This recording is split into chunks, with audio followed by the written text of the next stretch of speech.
আমরা প্রায়শই দেখি বেশ কিছু মানুষ হোমিওপ্যাথি মেডিসিন নিয়ে আসেন, লাল ক্যাপ, সবুজ ক্যাপ, নীল ক্যাপ। তার মধ্যে কোনো মেডিসিনের নাম লেখা থাকে না। তাকে ডাক্তারবাবুরা ওইভাবেই মেডিসিন খেতে বলেছেন। সকালে লাল ক্যাপ, দুপুরে সবুজ ক্যাপ এবং বিকেলে নীল ক্যাপ।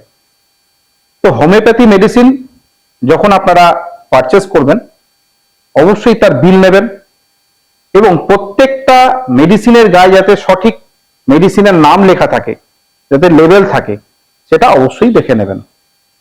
আমরা অনেক সময় দেখি যে অনেক মানুষ হোমিওপ্যাথি মেডিসিন সেলফ মেডিকেশন করেন। ওভার দ্য টেবিল এসে আমাদের বলেন আমার জ্বর হয়েছে, সর্দি হয়েছে, কাশি হয়েছে। এইভাবে কিন্তু মেডিসিন প্রেসক্রাইব করা বা মেডিসিন ডিসপেন্স করা একদম ঠিক নয়। আবার প্রকারান্তে যে সমস্ত ডাক্তারবাবুরা নিজেরা মেডিসিন দিয়ে দেন, তাদেরও উচিত প্রত্যেকটা মেডিসিনের গায়ে সঠিকভাবে লেবেল দেওয়া এবং তাকে ড্রাগ কন্ট্রোলের রুল অনুযায়ী মেডিসিনের বিল তাদেরকে প্রত্যেকটা কাস্টমারকে দেওয়ার। এই নিয়ে আজকে আমাদের প্রতিবেদন। আমি জয়দীপ রায়, রায় হোমিওপ্যাথির তরফ থেকে অনলি হোমিওপ্যাথি চ্যানেলের প্রত্যেক দর্শক বন্ধুকে স্বাগত জানাই। আমরা প্রায়শই দেখি যে সমস্ত কাস্টমাররা আমাদের কাছে আসেন, হয়তো মেডিসিনের একটা ফটো নিয়ে এসছেন, তার মধ্যে কোনো লেবেল নেই, কোনো দাম লেখা নেই, কিচ্ছু লেখা নেই। তিনি এসে বলেন আমাদের এই গুলিটা খেতে বলেছেন ডাক্তারবাবু। কিন্তু আমরা তখন তাকে যখন কোশ্চেন করি যে আপনার কি প্রেসক্রিপশন আছে, তারা হয়তো প্রেসক্রিপশনও দেখাতে পারেন না। হোমিওপ্যাথির প্রচার প্রসার এবং তার সঠিকভাবে মানুষের কাছে পৌঁছে দেওয়া, তার পরিষেবা সঠিকভাবে পৌঁছে দেওয়ার জন্য আমাদের এই কিছু জিনিস মেনটেন করতে হবে। যেমন সেলফ মেডিকেশন বন্ধ করতে হবে, পেশেন্টকে তার ডাক্তারের কাছে যেতে হবে, ডাক্তার তিনি প্রেসক্রিপশন করবেন এবং সেই প্রেসক্রিপশন অনুযায়ী একজন দোকানদার উনি মেডিসিনগুলো ডিসপেন্স করবেন এবং সঠিক নিয়ম অনুযায়ী প্রত্যেকটা পেশেন্টকে কিভাবে মেডিসিন খাবেন তার ইন্ডিকেশন অনুযায়ী তিনি তাকে বুঝিয়ে দেবেন এবং তার প্রপার বিল করে তার দাম নির্ধারণ করবেন এবং নেবেন। এটাই হওয়া উচিত।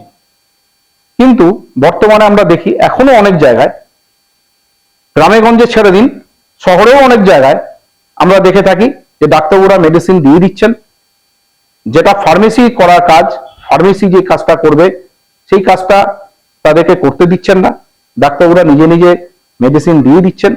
সেই দিকটাতে আমাদের অসুবিধা নেই, কিন্তু মেডিসিনের নামগুলো সেখানে উল্লেখ করা দরকার এবং প্রপার লেবেল করা দরকার, তাতে কিনা আমাদের সাধারণ যে ক্রেতা যারা আছেন, যারা হোমিওপ্যাথি মেডিসিন খাচ্ছেন বা হোমিওপ্যাথি চিকিৎসা করছেন, তারা সঠিক পরিষেবাটা পাবেন। এবং পরবর্তীকালে হতে পারে, এরকম হতে পারে, ধরুন যেই পেশেন্টটা একজন ডাক্তারকে দেখিয়েছেন, পরবর্তীকালে দেখা গেল আরেকজন ডাক্তারের কাছে গেলেন, তখন কিন্তু তার কোনো রেকর্ড থাকছে না, কি মেডিসিন খেয়েছেন বা কি খাওয়ানো হয়েছে সেই রেকর্ড কিন্তু তার কাছে থাকছে না।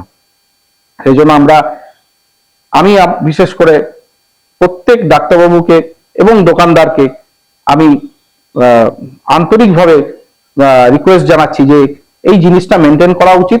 এই জিনিসটা যদি মেনটেন করা হয়, এই প্রপার প্রেসক্রিপশন এবং প্রপার বিলিং যদি করা হয়, তাহলে আমার মনে হয় আমাদের হোমিওপ্যাথি যারা পরিষেবা নিচ্ছেন, হোমিওপ্যাথি চিকিৎসার যারা পরিষেবা নিচ্ছেন, সেই জিনিসটা আরো উন্নত হবে। আজকের প্রতিবেদন এই পর্যন্ত। আমাদের এই ভিডিও যদি আপনার ভালো লাগে তাহলে অবশ্যই অনলি হোমিওপ্যাথি চ্যানেলকে সাবস্ক্রাইব করবেন, বেল আইকন প্রেস করবেন এবং যদি আপনাদের কোনো এই বিষয়ে কমেন্টস থাকে অবশ্যই মেল বক্সে আপনি দেবেন। ধন্যবাদ।